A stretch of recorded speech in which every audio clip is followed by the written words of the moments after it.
Assalamualaikum warahmatullahi wabarakatuh. Perkenalkan, saya Eki Rahmadani. Saya Indira Putri. Kami dari kelompok 3 akan menjelaskan materi Total Quality Management. Terdapat 4 prinsip utama dalam Total Quality Management: kepuasan pelanggan, respek terhadap setiap orang, manajemen berdasarkan fakta, perbaikan berkesinambungan.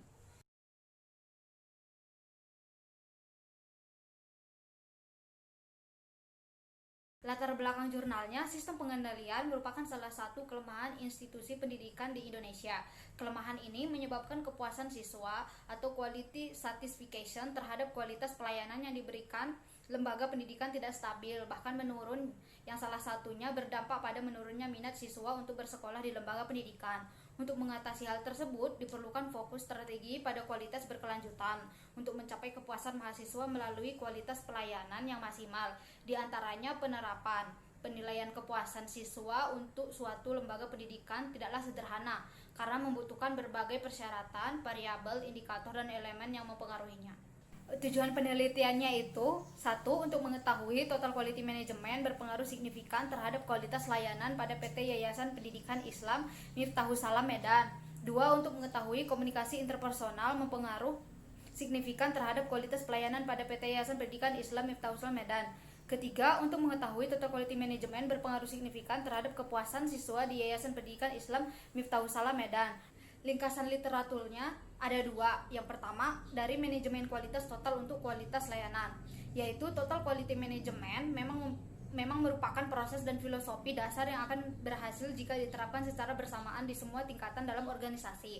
Penerapan TQM tidak membutuhkan peralatan atau sistem manajemen baru, melainkan komitmen atau kesadaran untuk melakukan perubahan budaya yang berorientasi pada peningkatan kualitas dan perbaikan keseluruhan proses secara terus-menerus, menyeluruh, berkelanjutan. TQM memang dapat diterapkan di organisasi manapun dan tidak terkecuali, berkenan dengan cara penerapannya. Yang kedua, komunikasi interpersonal untuk kualitas layanan, yaitu variabel komunikasi interpersonal dalam penelitian ini diukur melalui 3 dimensi, yaitu kepercayaan, sikap suportif, dan keterbukaan, di mana setiap dimensi diukur menggunakan 2 item indikator. Pada variabel komunikasi interpersonal terlihat bahwa yang paling berpengaruh adalah dimensi keterbukaan, dan yang paling kecil mempengaruhi konstruk laten. Komunikasi antar pribadi adalah dimensi kepercayaan. Metode penelitiannya dalam jurnal ini, yaitu jenis penelitian yang digunakan adalah penelitian deskriptif kuantitatif, yaitu penelitian yang bertujuan untuk mendeskripsikan fakta karakter suatu populasi atau wilayah tertentu secara sistematis, faktual, dan menyeluruh. Penelitian deskriptif kuantitatif merupakan penelitian yang bertujuan untuk mendeskripsikan atau mendeskripsikan ciri-ciri suatu situasi atau objek peneliti. Sedangkan sifat dari penelitian ini adalah penelitian eksplanatari, yaitu penelitian yang bermaksud menjelaskan kedudukan variabel yang diteliti dan hubungan antara variabel yang satu dengan variabel yang lainnya. Penjelasan posisi variabel tersebut dilakukan melalui pengujian hipotesis. Temuan-temuan penelitian dalam jurnal ini, yaitu dalam penelitian ini TQM dinilai didukung melalui komunikasi interpersonal atau IC yang baik antara karyawan dan guru dengan siswa sebagai pelanggan guna meningkatkan kepuasan siswa melalui kualitas pelayanan yang maksimal agar institusi pendidikan lebih maju dan mampu bersaing dengan institusi pendidikan lainnya. Kelebihannya yaitu memberikan informasi mengenai penerapan TQM ini sangat berpengaruh dalam meningkatkan kinerja dan kepuasan pelanggan. Kelebihan kedua yaitu artikel ini mencantumkan data-data yayasan sehingga pembaca mengerti proses penerapan total quality management dan komunikasi interpersonal dalam mencapai kepuasan pelanggan. Adapun kekurangan dalam artikel ini ada 3. Yang pertama itu adalah artikel ini tidak dapat mengevaluasi lebih lanjut pertanyaan-pertanyaan dalam kuesioner karena tidak dapat mempresentasikan variabel yang akan diukur secara akurat. Yang kedua itu, artikel tidak dapat menemukan indikator lain sebagai tolak ukur variabel yang akan diukur. Kekurangan yang ketiga itu, artikel ini tidak memperluas populasi penelitian seperti menambah jurnal responden dengan melakukan penelitian di lembaga pendidikan yang lebih luas. Nah, jadi manfaat yang dapat diambil untuk proposal penelitian skripsi ada 3. Yang pertama itu mengetahui konsep Total Quality Management dan komunikasi interpersonal dalam mencapai kepuasan mahasiswa melalui kualitas layanan. Yang kedua, mengetahui metode penelitiannya sebagai contoh jika mengambil skripsi tentang penerapan Total Quality Management dan komunikasi interpersonal dalam mencapai kepuasan mahasiswa melalui kualitas layanan di Yayasan Pendidikan Islam Miftahus Salam Medan. Yang ketiga, mempermudah kita untuk menyusun skripsi. Latar belakang permasalahannya, TQM dianggap sebagai filosofi manajemen modern yang baru masuk di bidang pendidikan, setelah terbukti efektif dan sukses di bidang lain seperti industri. TQM telah diadopsi di sebagian besar universitas Saudi, tetapi hanya beberapa yang menunjukkan keunggulan dalam proses adopsi dan implementasi. Tujuan dari makalah ini adalah untuk menyoroti beberapa universitas Saudi yang berhasil mengadopsi konsep TQM dan mendapatkan keunggulan kompetitif atas pesaing lokal maupun global mereka. Makalah ini juga mengusulkan model untuk membangun praktik TQM yang lebih baik untuk secara efisien mengadopsi dan menerapkan filosofi TQM di pendidikan tinggi.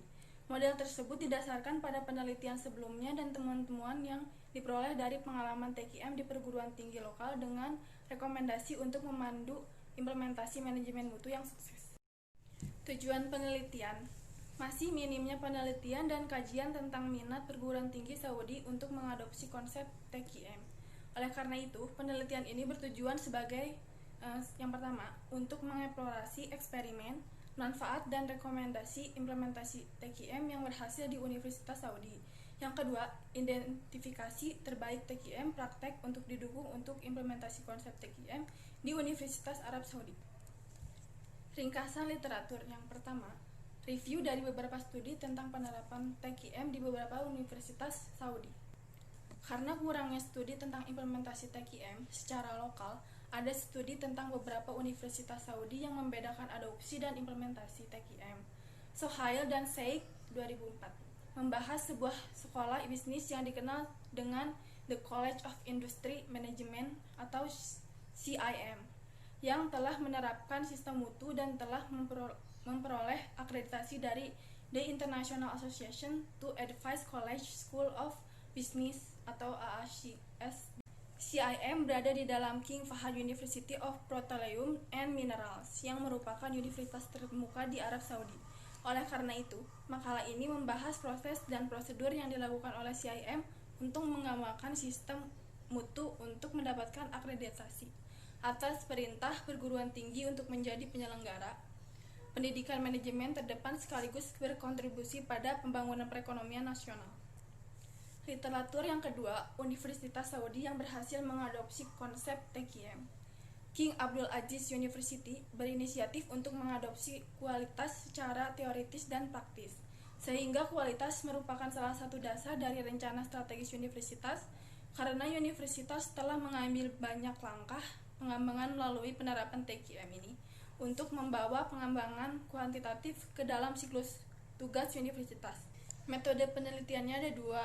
Yang pertama yaitu beberapa praktik efektif dalam implementasi TQM dan siklus kualitas PDCA sebagai alat untuk mengimplementasikan praktik TQM. PDCA juga dikenal sebagai siklus Deming, dipromosikan oleh W. Edward Deming. Ini adalah model peningkatan berkelanjutan dari proses, layanan, dan produk.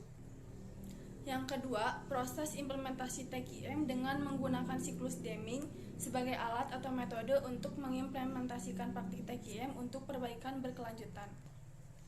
Temuan-temuan penelitiannya terdapat dua. Yang pertama, dengan melibatkan seluruh elemen dengan kesadaran, komitmen, motivasi, dan pengukuran yang berkelanjutan melalui penerapan TQM. Proses pendidikan akan efektif dan pemeringkatan perguruan tinggi serta kualitas lulusan akan meningkat. Yang kedua, hasil dari implementasi TQM disajikan dalam faktor kualitas perguruan tinggi yang terdiri dari kualitas program pendidikan, kualitas bukti fisik, kualitas dosen dan staf, kualitas administrasi regulasi dan rendah, kualitas mahasiswa dan kurikulum. Kelebihannya yaitu makalah ini mengusulkan model untuk membangun praktik TQM yang lebih baik untuk secara efisien mengadopsi dan menerapkan filosofi TQM di pendidikan tinggi. Kekurangannya, artikel ini hanya mengusulkan untuk menerapkan TQM di beberapa universitas Saudi yang belum berhasil menerapkan TQM yang benar.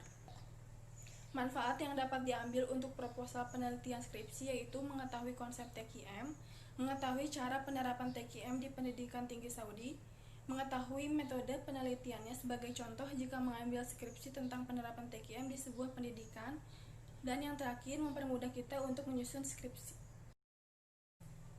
Sekian presentasi dari kami, jika ada salah kata mohon dimaafkan. Wassalamualaikum warahmatullahi wabarakatuh.